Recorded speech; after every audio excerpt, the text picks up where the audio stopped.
Hvala Jezus in Marija, drage gledalke in dragi gledalci. V zadnjih 10 letih se svet zelo hitro spreminja. Kitajska in Azija z ambicioznimi projekti razvijata svojo infrastrukturo, kot so hitri vlaki in megamesta. Saudska Arabija z impresivnimi projekti preseneča svet. Tak primer je mesto Neom, kolosalni projekt, vreden $1000 milijard, ki ga gradijo v puščavi in se bo raztezal kar čez 170 km. Rusija kljub vojni nadaljuje svoje razvojne projekte, medtem ko Afrika išče način, da se loči od svojih kolonialnih vezi in se v razvoju pridruži drugim velikimi silami. Če z vsem tem primerjamo Evropo, se zdi, kot da je začelo primanjkovati vizije. Velikih projektov je pri nas zelo, zelo malo. Umetna inteligenca razkriva razvojni zaostanek, nezaupanje v naše elite pa narašča.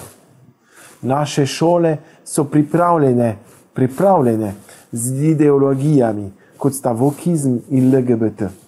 Medtem ko nevladne organizacije, podprte z mednarodnimi sredstvi, ustvarjajo delitve. Danes imam čast gostiti gospoda Mike Borovskega, enega največjih neodvisnih novinarjev v Franciji. Pred 4 leti je gostil Natašo Rej, ki je raziskovala francoski predsedniški par Macron. Tudi Francija sama se sprašuje, kakšna je resnica v zakoncih Macron. Dejstva, ki jih bomo odkrivali, so pomembna tako za Francoze, kot tudi posledično za nas, Evropejce. Pozdravljen, gospod Mike Borovski. Bonjour. Voilà. Alors, j'ai commencé cette émission avec une petite phrase que généralement j'entends souvent de votre part, c'est qu'il ne faut pas avoir peur. Ou alors je vais faire avec l'accent, c'est il ne faut pas avoir peur. Alors, voilà, dites-moi un peu, de quoi ne devons-nous pas avoir peur? Bah, écoutez, déjà, n'ayons pas peur de la vie, tout simplement, déjà, parce qu'on veut nous faire peur, parce qu'on veut nous faire croire que vivre, c'est compliqué, qu'en fait, il faut qu'il y ait toujours l'État derrière nous pour nous protéger, que le monde qui nous entoure est dur et nous veut du mal. Voilà. Donc, comme il nous veut du mal, il faut pour cela avoir des remèdes, des médicaments et donc du contrôle et donc toujours une présence toujours plus forte de l'État, des lois toujours plus, on va dire tyranniques et vivre un peu comme dans les livres de 1984 par exemple, ou La ferme des animaux. Alors, on va commencer avec la date 2017, parce que notre émission, principalement, va débattre de cet homme très mystérieux et de sa femme, Monsieur Macron et Madame Macron, Emmanuel Macron et Brigitte Macron. Pouvez-vous nous dire qui sont ces personnages? En fait, comment est-ce que les Français ont élu Monsieur Emmanuel Macron? Alors, Monsieur Emmanuel Macron a été d'abord connu parce que, d'abord d'une petite sphère, parce qu'il était secrétaire général adjoint de François Hollande, président de la République. Ensuite, François Hollande, je ne sais pour quelle raison, l'a nommé au ministère de l'économie et des finances. Bon, il avait une petite notoriété, surtout auprès du patronat, qui voyait en lui une forme de réformateur libéral. Et à la suite de ça, en 2016, il démissionne de Bercy et fonde son parti politique En Marche. Alors, il n'avait pas une immense notoriété, en tout cas, sa notoriété était beaucoup plus faible que celle de François Fillon, de Jean-Luc Mélenchon et de Marine Le Pen, c'est-à-dire les 3 candidats qui étaient face à lui, 3 candidats plus importants. Et on a eu droit, donc du coup, afin de le faire connaître auprès de l'opinion publique, entre 2016 et le second tour des présidentielles, des centaines de couvertures de magazines, des centaines d'heures de reportages sur lui, de grands médias qui l'ont montré, qui ont montré son couple, qui l'ont montré dans sa vie privée, qui n'ont pas tellement parlé en fait de son programme. Moi, je me rappelle de reportages à la sortie de meetings d'Emmanuel Macron où les gens disaient mais bon, on n'y comprend rien, il n'y a pas de programme, il n'y a pas de projet, il n'y a rien, on ne sait pas ce qui se passe, on nous vend essentiellement de la communication, donc ces gens-là, bon bah, ont compris le poteau rose, mais bon, on sait très bien que dans les meetings politiques, il y a très peu de monde en réalité qui s'y déplace. Les meetings politiques, c'est avant tout des gens déjà politisés, qui ont une conscience, et c'est pas la majorité des Français. La majorité des Français, elle est influencée et influençable par les grands médias, parce que ces grands médias, ils ont quand même quelques décennies, ils ont une marque qui est malgré tout connue, et même de la part de ceux qui vous disent non mais moi je crois pas les journalistes, même de ceux-là, à force d'avoir un message qui est répété sans cesse, eh ben ils finissent par le croire. Alors, sans préciser que vous parlez de la France, on pourrait parler également de la Slovénie. Bon, il y a beaucoup de similitudes également. Mais je ne vais pas rentrer vraiment dans le sujet. C'est essentiellement parce que Monsieur Emmanuel Macron est quand même un personnage, on nous l'a présenté comme le Mozart de la finance. Alors, maintenant, si on regarde les résultats économiques de la France dernièrement, nous voyons que la France est vraiment dans des résultats très, très inquiétants économiquement. Il y a les fleurons de l'industrie française qui ont été vendus essentiellement aux intérêts américains. Et également, il y a beaucoup de chiffres, notamment le PIB français qui se rétracte. En fait, voilà, donc en fait, il y a un endettement vraiment très très très très grand de la France. On est à 1500 milliards de dollars. Non, on est à 3200 milliards d'euros. Exactement. Ah ben, vous avez deux fois plus les chiffres de ce que j'ai, moi. Ouais, parce que, 1700, ça c'était, quand c'était encore, ça allait encore, c'était à peu près 15 ans. Hein. Voilà. D'accord, bon, bah alors oui, alors c'est parce vraiment... Parce qu'en 10 ans, en l'espace de 10 ans, il faut se le dire, même peut-être même moins, hein, la dette a augmenté de 1100 ou 1200 milliards d'euros.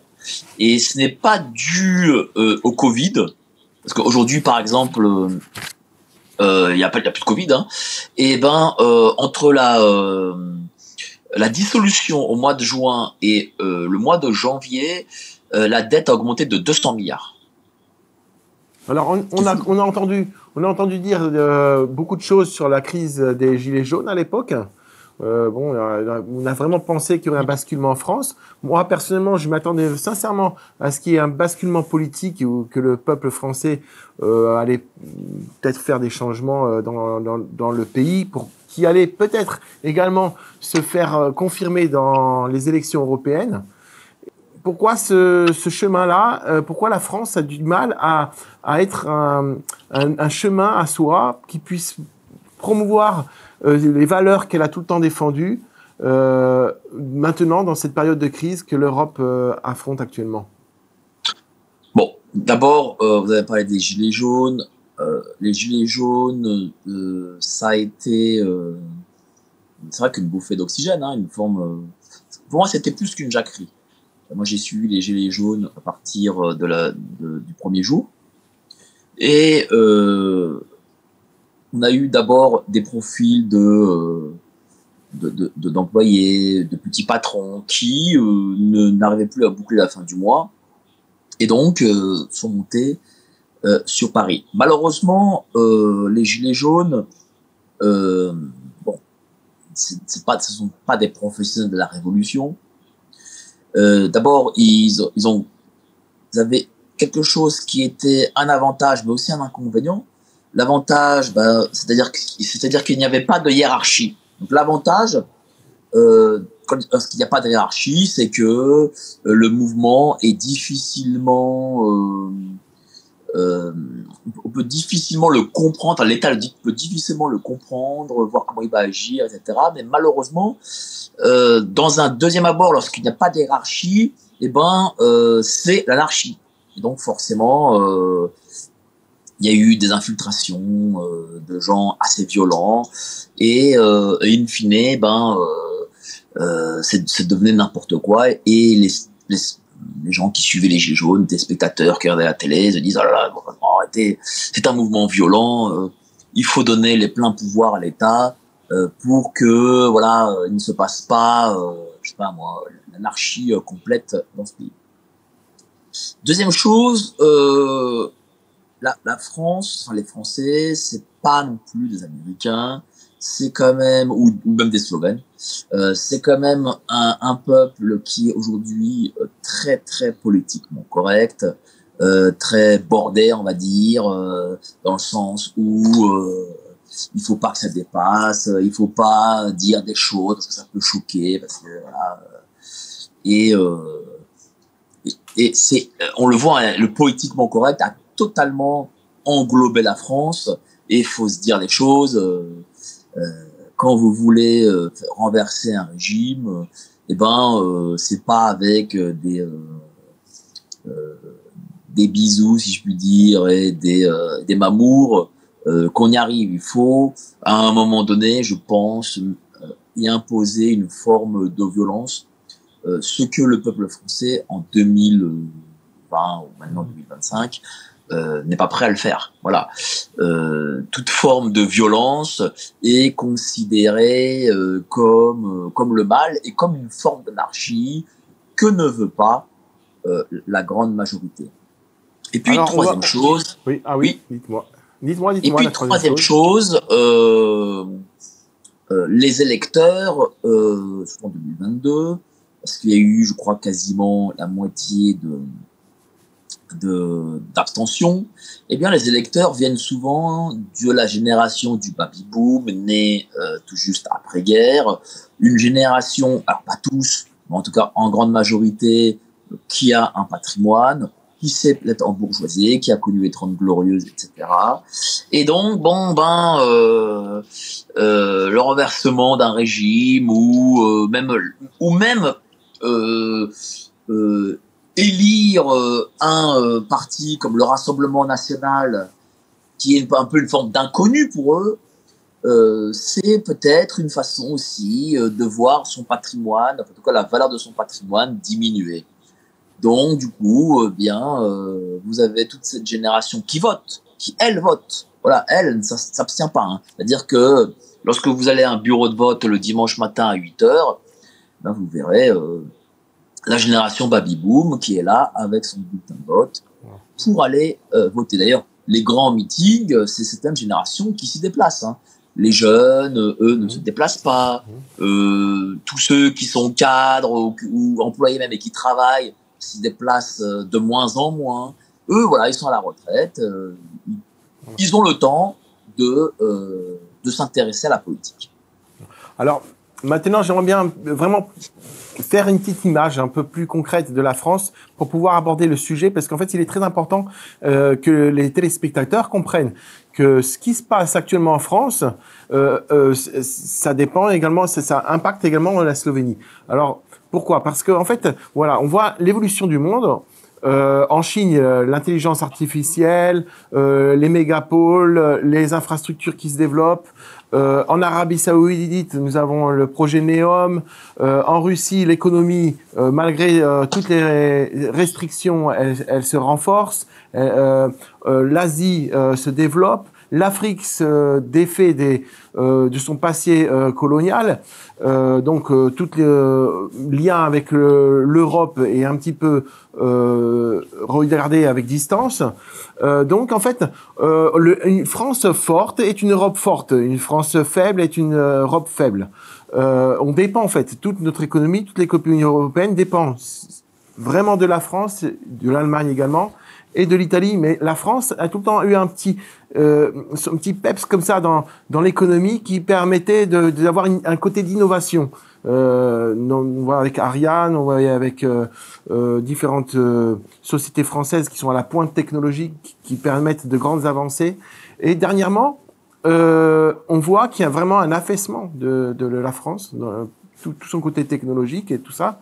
Et donc, l'importance de cette affaire que nous allons maintenant révéler aux téléspectateurs a une conséquence concrète sur l'Europe et sur nous les Slovènes également. Donc c'est pas quelque chose où en fait on va s'intéresser à qui est Emmanuel Macron, à Brigitte Macron, je m'excuse, parce qu'en fait on n'est pas intolérant sur les personnes, mais sur les faits, voilà, sur ce que les gens nous cachent. Et là, quand quelqu'un cache des choses, il y a quand même des questions qu'on se pose parce qu'on est assujetti à différents lobbies qui peuvent également être des conséquences à nos prises de décision. Et donc en fait, je vous ai montré tout ça, voilà. Et maintenant, je vais vous laisser vraiment à partir de 2021. Vous avez reçu Natacha Ray dans une émission qui traitait de Brigitte Macron et Emmanuel Macron. Est-ce qu'on peut commencer maintenant l'émission avec ça, voilà. Oui, bien sûr. Alors, mais avant l'interview, Natacha Ray m'appelle en août 2021. Elle se présente comme journaliste. Elle m'explique que pendant 3 ans, elle a enquêté sur le couple Macron, qu'elle a énormément de faisceaux d'indices et des preuves, enfin pas des preuves totalement directes, mais bon, en tout cas, elle a un dossier sur Brigitte Macron qui, en réalité, n'est pas ce qu'elle prétend. Elle me dit, Brigitte Macron en réalité est un homme et elle est Jean-Michel Trogneux. Bon, alors j'ai bien écouté, je suis resté une heure au téléphone avec elle et je lui ai dit, écoutez, chère madame, ce que vous avez, si c'est vrai, c'est une bombe, hein, mais avant de faire cette interview avec vous, essayez de publier sur un canard, un journal quoi, votre interview. Et c'est ce qu'elle a fini par faire. Et donc après, on s'est recontacté en décembre pour cette interview. Alors, cette interview qu'on a faite, elle avait fait une interview d'abord chez Madame Amandine Roy, qui avait bien marché. Donc moi, le lendemain, j'ai fait une interview avec Natacha Ray. Et voilà, elle explique tout ce qu'il est, toute cette question Jean-Michel Trogneux. Vous savez, je ne sais pas si Brigitte Macron ou Jean-Michel Trogneux, parce que malheureusement les preuves formelles n'existent pas. La preuve formelle, c'est l'ADN. Et l'ADN, si on n'a pas l'ADN de Brigitte Macron, je veux dire, je vois pas quel journal pourra avoir l'ADN de Brigitte Macron. Ou alors Brigitte Macron vient au piège jaune et puis quelqu'un récupère son verre. Bref.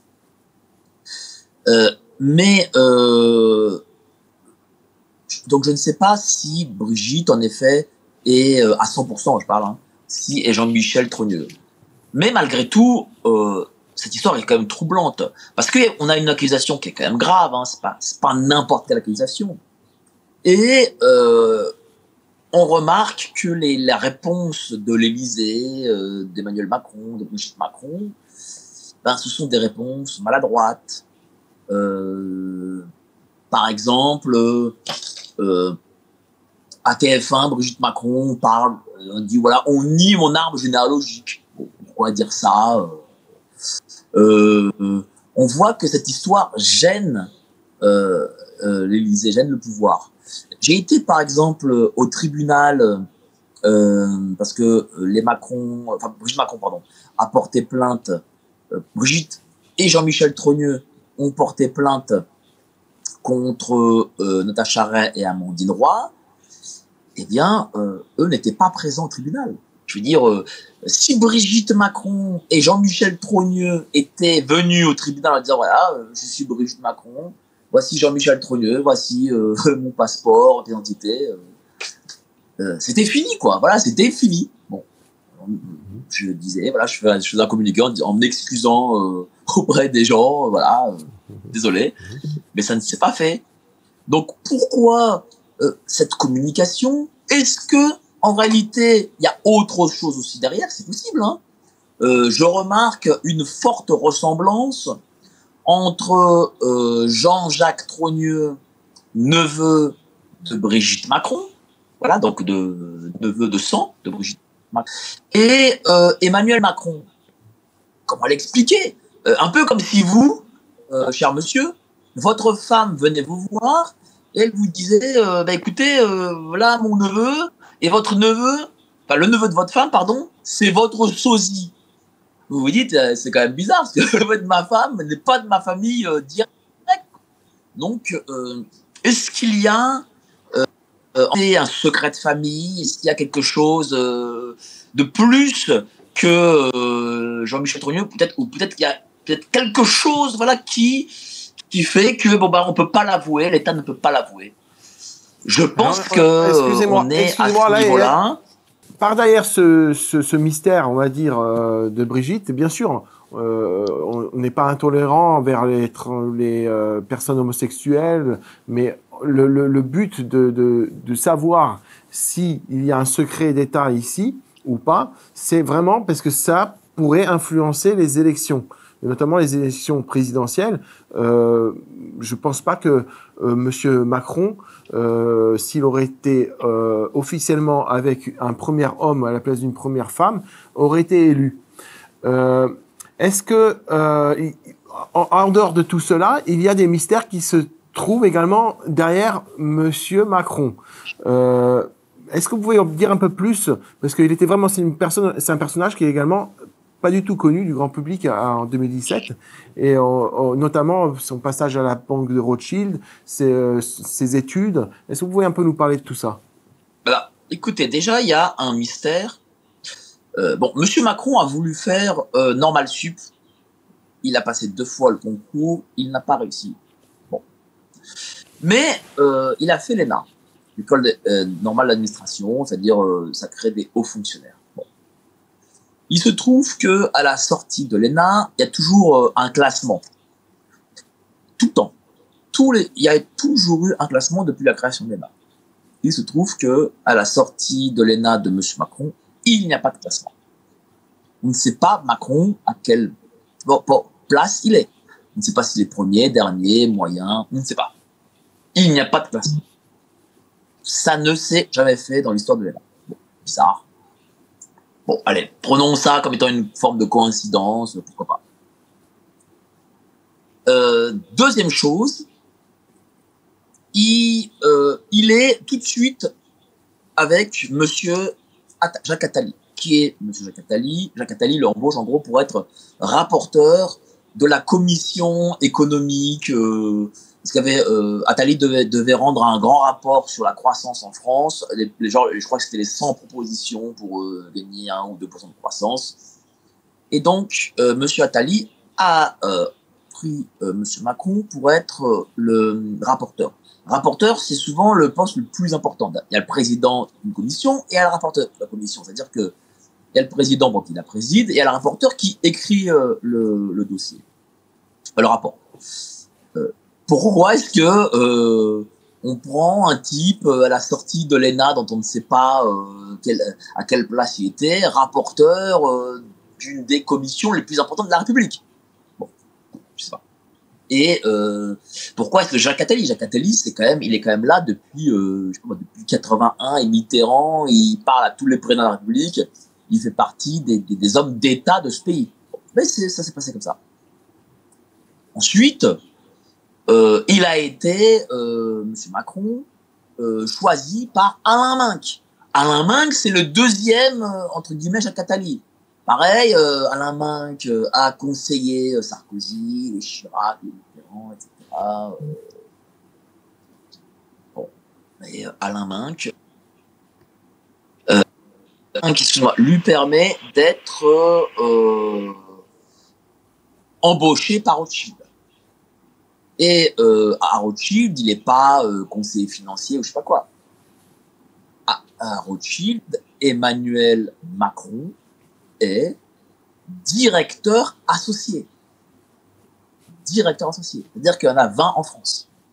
Il y a 20 directeurs associés en France. Voilà. C'est la banque d'affaires numéro 1, Rothschild. avec Lazare. C'est-à-dire, Rothschild, c'est pas la Société Générale, le Crédit Honnête, je sais pas quoi. Non, c'est une banque d'affaires spécifique. Il y en a deux en France, il y a Lazare et Rothschild. Il est directeur associé. Directeur associé, c'est quand vous avez, je sais pas moi, 50 ans, vous avez 20 ans de banque derrière vous. Emmanuel Macron est directeur associé, je crois, à 35 ans, enfin dans ces zones-là. Bon, très bien. Emmanuel Macron, ensuite, est intermédiaire dans la vente d'une filiale de Pfizer à Nestlé. D'une filiale, de 10 milliards d'euros. Il faut savoir que Rothschild ne travaille pas avec Nestlé d'habitude, c'est Lazare qui travaille avec Nestlé. Rothschild travaille avec Danone. Danone était aussi sur le coup. Pourtant, c'est Rothschild qui a été intermédiaire à Nestlé de cette filiale de Pfizer. Et il se trouve que M. Macron a eu une information qui vaut des centaines de millions d'euros, c'est qu'il savait que Danone n'allait pas surenchérir sur cette filiale de Pfizer. La filiale, c'est en gros, je crois que c'était du lait en poudre. Voilà. Et il a eu cette information. Il a passé le week-end avec les dirigeants de Pfizer et de Nestlé et il a permis le deal. C'est quand même pas rien. C'est un deal à 10 milliards. Parce que voilà, quand on me dit, oui, M. Macron est banquier, non, il n'est pas banquier. Il est plutôt intermédiaire à l'intérieur d'une banque. Et on le voit, cette promo. Après, comme je vous l'ai dit tout à l'heure, secrétaire général adjoint, ministre de l'économie des finances, et puis président de la République. Mais cette montée comme ça, là, aussi vite, je veux dire, vous avez des Mitterrand et des Jacques Chirac qui ont mis 50 ans avant d'arriver à ce niveau-là. Comment Macron, il y arrive en 5 ans? C'est un mystère. Pour moi, tout ça, c'est un mystère. Alors, est-ce que c'est dû aux origines de Macron? Je ne sais pas. Certains parlent de filiation avec les Rothschild. Bon, ça, là-dessus, je n'ai pas de nouvelles. Je ne sais pas. Bah oui. Est-ce que c'est pas un problème, en fait, sans rentrer dans le complotisme, c'est-à-dire que Brigitte Macron serait un homme, Monsieur Macron et son secret, bon, ça pose beaucoup de questions, et en fait, ça cache également beaucoup de choses, parce que le fait de débattre de ça actuellement en France, parce que cette affaire prend une sacrée place dans le milieu public, mais surtout de maintenant aux États-Unis avec Candace Owens qui met en avant cette affaire-là. Est-ce que c'est pas une manière aussi un peu de cacher le résultat économique, le mauvais Mozart, en fait, le faux Mozart de la finance en France qu'est-ce que vous pensez de ça? Non, parce que moi je vais vous dire, il a beau avoir des mauvais résultats économiques, il a beau avoir même une défaite à la dissolution, je veux dire, il vit toujours la vie qu'il vit, hein, il s'en fout, voilà. Il a pas, ça ne change rien pour lui, hein. Regardez, normalement, en temps normal, en 86, lorsque Mitterrand perd les élections législatives, eh ben il y a cohabitation. En 93, il y a cohabitation. En 97, lorsque Jacques Chirac perd sa dissolution, il y a cohabitation. Là, Monsieur Macron perd sa dissolution. Il n'y a aujourd'hui, il y a un tiers seulement de macronistes à l'Assemblée nationale. Est-ce qu'il y a cohabitation? Non. Donc, je veux dire, lui, tiens, il y a eu les gilets jaunes. Quand il y a eu les gilets jaunes, vous pensez qu'il vivait mal? Non, il s'en foutait. Lorsque des millions de Français sont allés manifester dans la rue contre la réforme des retraites, bon bah il s'en foutait, il a quand même imposé la réforme des retraites. Non. Par contre, l'affaire Brigitte Macron et qu'elle soit arrivée jusqu'en Amérique par une journaliste qui a des millions et des millions d'abonnés, là, moi je pense que là il vacille. Là, parce que moi je vais vous expliquer comment c'est passé en Amérique. c'est pas passé comme ça de manière hasardeuse. Madame Candace Owens a pris cette affaire parce que Monsieur Macron fait une interview, je crois pour une commémoration, je sais plus laquelle. Il fait une interview à TF1, voilà, il y a un reporter de TF1 avec son micro, il le filme, il fait une petite interview de 3-4 minutes. Et à la fin, bon, banal, hein, totalement banal, et à la fin il dit oui, mais qu'est-ce qui vous fait mal en ce moment? Je sais pas pourquoi d'ailleurs il pose cette question. Et Monsieur Macron dit, vous comprenez, en ce moment, en gros, je souffre des rumeurs contre ma femme dont on dit qu'elle est un homme, voilà. Il le dit à TF1. Bon. Un journaliste de New York Post, je ne sais pas comment, tombe sur ces images. Et New York Post écrit un article, New York Post qui est un magazine gigantesque en Amérique, qui a des millions et des millions d'abonnés sur les réseaux sociaux, qui a des millions de tirages par jour, hein. C'est pas le Figaro, le Monde, hein, c'est des nains. Bref. Et donc, New York Post fait un article en disant voilà, il y a une rumeur, c'est même le président Macron qui dit il y a une rumeur sur sa propre femme, on dit qu'elle est un homme. Breaking news, en gros, ouais, une sorte de breaking news. Je l'ai vu d'ailleurs sur Twitter, j'ai vu sur New York Post, même j'ai commenté cet article sur Twitter, et j'en ai même, je crois, une vidéo, et cet article fait des millions et des millions de vues. Ça fait des millions et des millions de vues. Et à la suite de ça, Candace Owens commence à en parler et fait, je crois, le lendemain ou le surlendemain une vidéo qui, depuis, a été, je crois, effacée. Mais c'est à la suite de ça. Donc ça veut dire que lorsque vous avez un président de la République qui, on ne sait pas pour quelle raison, va parler, moi je sais pourquoi il va parler à TF1 de cette rumeur. C'est parce que moi j'en ai parlé à des psychologues avec qui je travaille. C'est que vous avez un moi profond, vous avez parfois des blessures et vous pouvez pas empêcher certaines blessures de ressortir. C'est-à-dire que le fait que Emmanuel Macron parle de ça, ça le blesse, hein.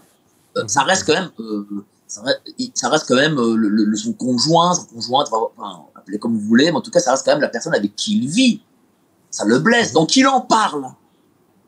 Mais il en parle pas, il n'a pas réfléchi quand il en a parlé, il s'est pas dit je vais faire une stratégie. Non, il en parle parce que ça le blesse en effet. Parce que malgré tout, Emmanuel Macron c'est un être humain et des fois, quand on est un être humain et qu'il y a des choses qui nous font peut-être un peu de mal, eh bien on réagit et on répond. Tout simplement. Alors Candace Owens également, elle a parlé de cette affaire avec Donald Trump quand il était encore à Mar-a-Lago. Oui, c'est vrai.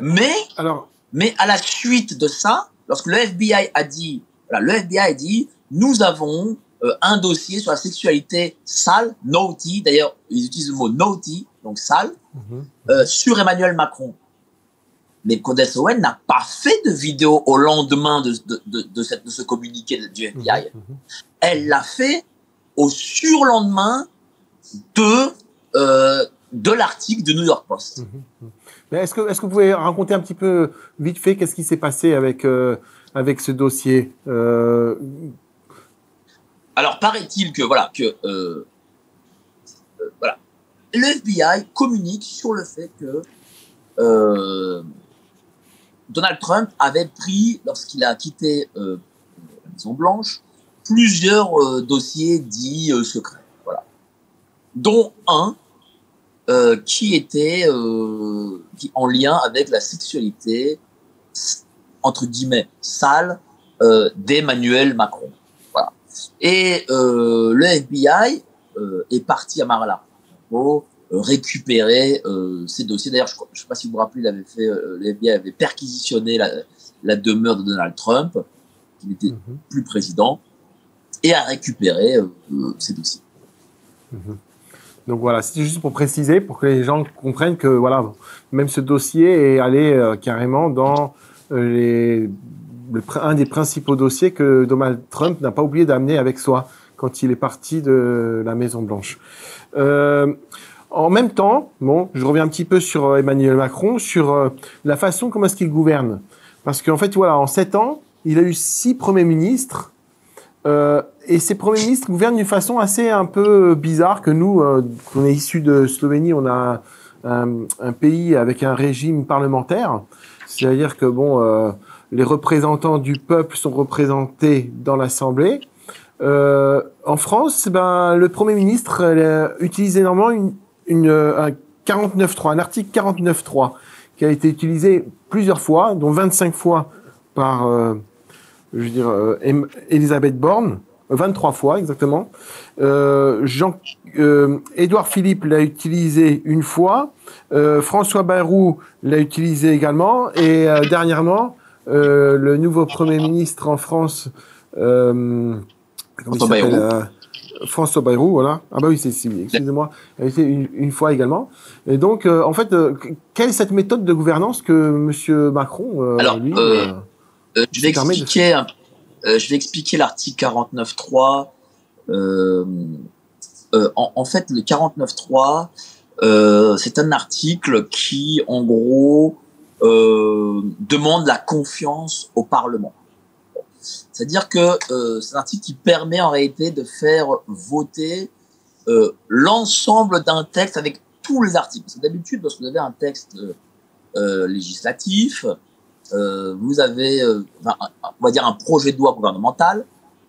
Dans ce projet de loi, vous avez 10, 15, 20, 30, 40 articles, et vous devez, normalement, dans un cheminement normal, faire voter les articles un par un. Le 49.3, lui, c'est différent. C'est lorsque vous n'avez pas une totale majorité à l'Assemblée nationale, vous essayez de faire... Et lorsqu'il y a aussi obstruction parlementaire, c'est-à-dire obstruction parlementaire, c'est lorsque l'opposition, pour un article, va faire, je sais pas moi, 1000, 2000, 3000 ou 10 000 amendements, et ça peut, si à chaque fois on doit voir chaque amendement, eh bien ça prendrait des semaines de débats, de votes, etc. Bon. Et donc l'article 49.3 permet d'éviter de débattre sur ces amendements et permet de faire voter la loi, toute la loi d'un seul bloc. Bon. Et deuxième chose, le gouvernement met en jeu la confiance, dans le sens où si le 49.3 n'est pas voté en faveur du gouvernement, eh bien le gouvernement saute, comme cela a été le cas avec l'ancien ministre Michel Barnier.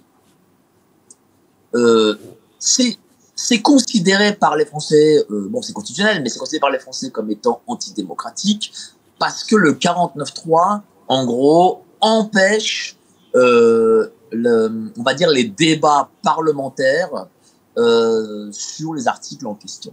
Et pourquoi est-ce qu'il a été utilisé autant de fois sur le deuxième quinquennat de Monsieur Emmanuel Macron? C'est que parce que Monsieur Emmanuel Macron avait seulement une majorité relative. Ça veut dire qu'il n'avait pas la majorité absolue, il n'avait pas, il y a 577 députés, il faut 289 députés pour avoir la majorité absolue, et il n'avait pas, il avait 240 ou 250. Et donc l'opposition était théoriquement majoritaire. Et donc, sans l'application de cet article, eh bien, les budgets ou les lois sur la retraite, etc., n'auraient pas pu être votés. D'ailleurs, tiens, le budget, parce que là, sous Monsieur Barnier, la majorité présidentielle était d'un tiers, donc elle n'était même plus majorité présidentielle, il y avait seulement un tiers de députés macronistes à l'Assemblée nationale. Eh bien, il a été forcé d'utiliser le 49.3, donc il a mis sa confiance de son gouvernement en jeu, et malheureusement pour lui, ce n'est pas passé, donc il a été dans l'obligation de démissionner. Alors bon, c'est quand même impressionnant parce que voilà, je me suis un peu renseigné sur le 49.3 en préparant l'émission. J'étais un peu étonné parce que j'ai demandé également un peu à ChatGPT comment est-ce qu'il trouvait cet article 49.3, et en fait on a découvert, en fait, j'ai découvert que, en fait, lui, il le traitait comme plus autoritaire que aucun des pays en Europe. Il n'y a pas de comparaison en Europe. Bah, en fait, savoir que Même Vladimir Poutine n'a pas cette autorité. Donc voilà. Donc est-ce que maintenant on peut parler un petit peu encore de Emmanuel Macron sur son enfance? Alors oui. Donc qui était la mère de Emmanuel Macron? Alors la mère d'Emmanuel Macron s'appelle Françoise Nozès. Elle a divorcé du père d'Emmanuel Macron et qui s'appelle Jean-Michel Macron. D'ailleurs, Emmanuel Macron s'appelle lui-même Emmanuel Jean-Michel Macron. Il y a quand même beaucoup de Jean-Michel. Et donc, Madame Françoise Nozès, mère d'Emmanuel Macron et médecin, elle a aussi longtemps travaillé à la sécurité sociale et elle s'occupait de ce qu'on appelle aujourd'hui la transition de genre de ses patients. C'est-à-dire que, de patients. C'est-à-dire qu'elle permettait à des patients de changer de sexe et comme elle était à la sécurité sociale, c'est elle qui validait les remboursements de changement de sexe. Il faut savoir que le changement de sexe, c'est environ, je crois, entre 150 et 200 000 euros pour un homme qui veut devenir une femme, et 95% de ce changement de sexe est remboursé. Alors, dans le changement de sexe, il n'y a pas juste les parties génitales. Hein. Il y a aussi le visage, le nez, la forme du visage, des joues. Voilà, il y a des bloqueurs ce qu'on appelle aussi des bloqueurs de puberté. Tout ça est remboursé. Il y a juste, je crois, l'opération du nez qui, elle, est à la charge du patient. Mais tout le reste est remboursé par la sécurité sociale. Pour les femmes, je crois que c'est à peu près 100 000 euros plus cher, parce qu'il faut faire, c'est plus compliqué. Il y a des hormones en plus à prendre. Il y a l'ablation des seins en plus, qui est aussi remboursée. Et puis et là, c'est là où c'est quand même dramatique, hein. Moi, ça me fait beaucoup de peine pour ces gens. C'est que pour créer un sexe masculin, on doit récupérer le muscle du bras, là, ici, là, ou parfois même de la cuisse, tout dépend. Et ils en font un sexe masculin qui ressemble, mais qui n'est pas fonctionnel. Voilà. Et donc, Madame Macron travaillait dans ce domaine. C'est quand même une coïncidence bizarre. Alors, il y a beaucoup d'énigmes, hein, notamment Brigitte Macron également avec son mari, Monsieur Ozière. Monsieur André-Louis Ozière. Qui est André-Louis Ozière? Alors, on a vu le faire part également avec Candace Owens. Qui est cet homme? Alors, André-Louis Ozière est présenté comme un banquier qui serait le père des 3 enfants de Brigitte Macron. Parmi les 3 enfants, il y a Tiphaine alors les 2 autres, j'ai plus les noms. Mais Tiphaine Ozière, on la voit assez souvent. D'ailleurs, Tiphaine, Laurence et Sébastien. Voilà, c'est ça. Tiphaine Ozière est avocate. Elle travaille aussi dans les médias. Elle travaille chez Monsieur Hanouna à TPMP, où elle a une chronique, je crois, hebdomadaire. Elle a été suppléante d'un candidat En Marche. Ce candidat En Marche est devenu directeur général de France Travail, qui est en gros le pôle emploi français. Donc il y a toujours voilà, des ramifications entre les Ozières. On voit que lorsque vous êtes partie de ce monde, vous êtes forcément derrière gratifié. Et donc, André-Louis Ozière, qui est présenté comme étant banquier. On ne sait pas laquelle banque, hein, mais bon, il serait théoriquement banquier. Bon, et qu'on n'a jamais vu nulle part. La seule photo qui existe de lui, c'est son faire-part de décès. Et sur ce faire-part de décès, il est en maillot de bain à la plage. Enfin, c'est quand même bizarre. Lorsque vous avez un proche de votre famille qui décède, d'envoyer un faire-part de décès de ce proche en maillot de bain. Ça ressemble vraiment à une blague, un manque de respect. Enfin, je sais pas qui fait ça.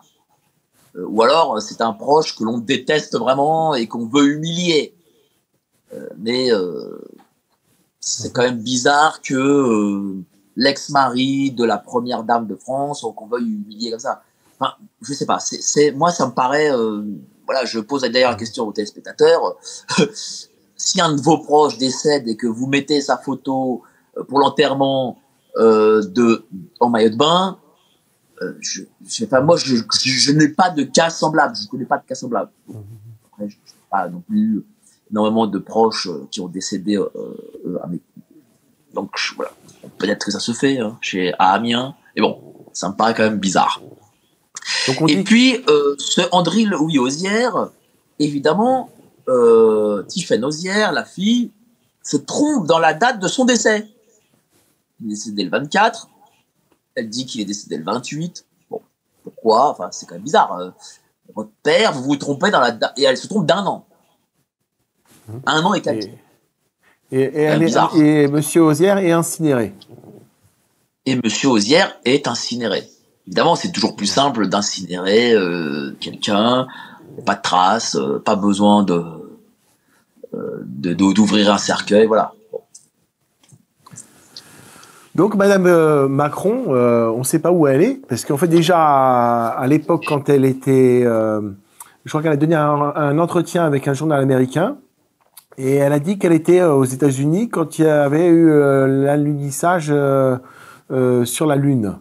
Ce qui ne tient pas du tout ce qui est un fait impossible vu l'âge qu'elle avait, parce qu'elle aurait eu alors, je crois, 16 ans, c'est ça, quand il y aurait eu l'alunissage. Et dans la loi américaine, une fille de 16 ans à l'époque ne pouvait pas être seule aux États-Unis. Donc, il y a quelques petites questions qui se passent de ce côté-là. Ensuite, il y a également des questions qui s'ouvrent sur l'Algérie. Pardon? Sur l'Algérie. Voilà, sur l'Algérie, si vous pouvez en parler un petit peu. Également. Alors, sur l'Algérie, elle avait, sur un voyage officiel en Algérie, elle avait annoncé qu'elle avait des souvenirs importants à Alger, datant de 1963. Alors, on sait qu'un Jean-Michel Trogneux était étudiant dans une université en Alger, à Alger, l'université d'Alger. Bon, enfin, 63, c'est quand même bizarre parce que bon, l'indépendance, les accords d'Évian, l'indépendance qui s'est fait quand même de manière assez tragique. On sait que 1 million de pieds noirs ont dû quitter une main devant, une main derrière l'Algérie. Bon, que un Français aille étudier en Algérie, bon, en 63, après l'indépendance, c'est quand même assez bizarre. Je veux dire, le souvenir tragique de l'indépendance, c'était 1 an auparavant, bon, bah, c'est bizarre.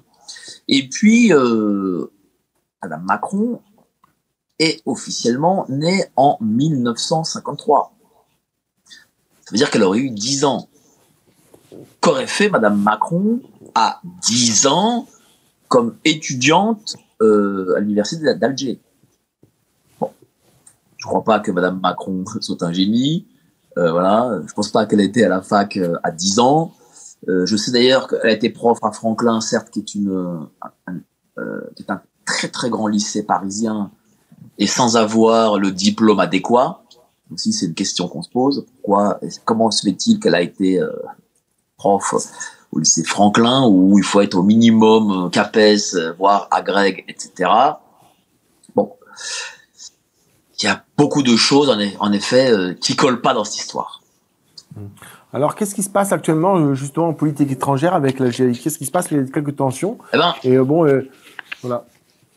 Eh ben, il y a une crise diplomatique excessivement importante. J'ai pas souvenir d'une crise diplomatique aussi importante avec l'Algérie. J'ai pas souvenir. Peut-être à l'époque du général de Gaulle, peut-être. Voilà. Mais sinon, bon, il y a toujours eu des aléas avec l'Algérie, mais aussi importante, ça paraît sûr.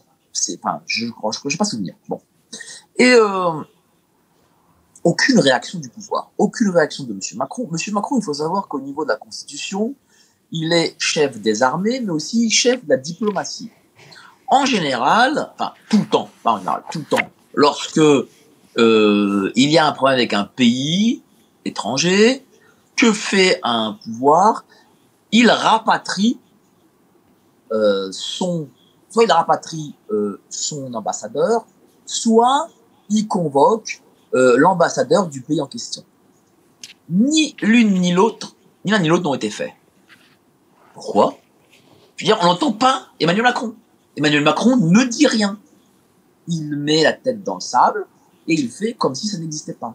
Pourtant, l'Algérie, tous les jours, en rajoute une couche.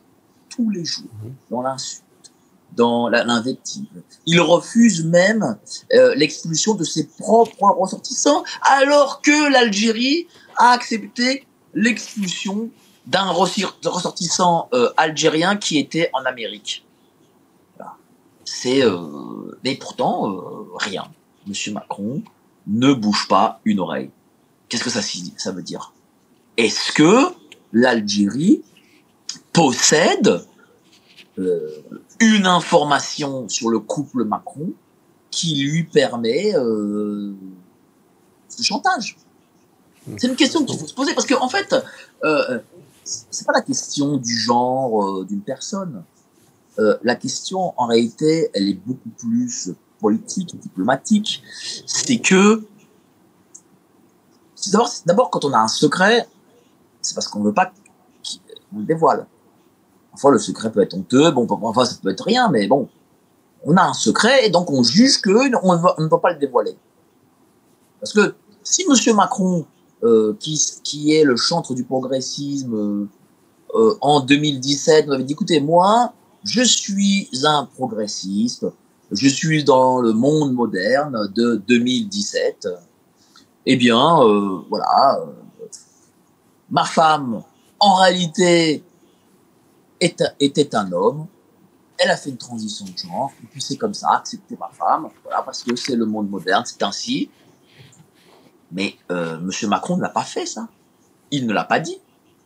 Pourquoi il ne l'a pas dit?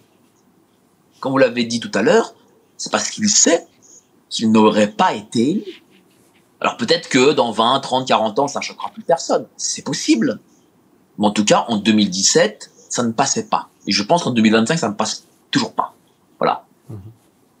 Donc, cette information n'est pas dévoilée. Et elle n'est pas dévoilée parce qu'elle est gênante. Et j'imagine que l'Algérie se permet des choses parce qu'ils ont une information gênante sur le couple Macron. Alors, on a parlé de ces côtés un peu bizarres de Macron et Brigitte. On arrive un peu à la fin de l'émission, je m'excuse, c'est vraiment très très dur d'aborder ce thème parce que j'essaie de montrer un peu le contexte économique, politique de la France pour bien faire voir que cette affaire, comme vous venez de dire, peut engendrer également certaines choses que nous, on peut pas s'imaginer comme des citoyens lambda. Alors, est-ce que, pour terminer cette émission, vous pouvez juste nous raconter un petit peu comment Monsieur Emmanuel Macron a vendu, vous avez parlé de l'histoire de Pfizer avec Nestlé, est-ce que vous pouvez parler également de l'affaire Alstom? Oui, alors on avait un fleuron qui s'appelle Alstom. Alstom, c'est une très très belle industrie, ça fabrique des métros, enfin des rames de métro, fabrique aussi des turbines nucléaires, enfin c'est un vrai grand fleuron c'est de la haute technologie. Et donc, lorsque Monsieur Macron était ministre des Finances, il a permis la vente aux Américains. Alors, il a permis la vente alors qu'il y a une loi qui explique que lorsqu'il s'agit d'un fleuron, lorsque une entreprise est, comment expliquer ça, est importante pour le, comment dire, qui est stratégique, voilà, l'entreprise, voilà, les intérêts stratégiques de la nation, eh bien, le ministre, le gouvernement peut mettre le veto sur la vente.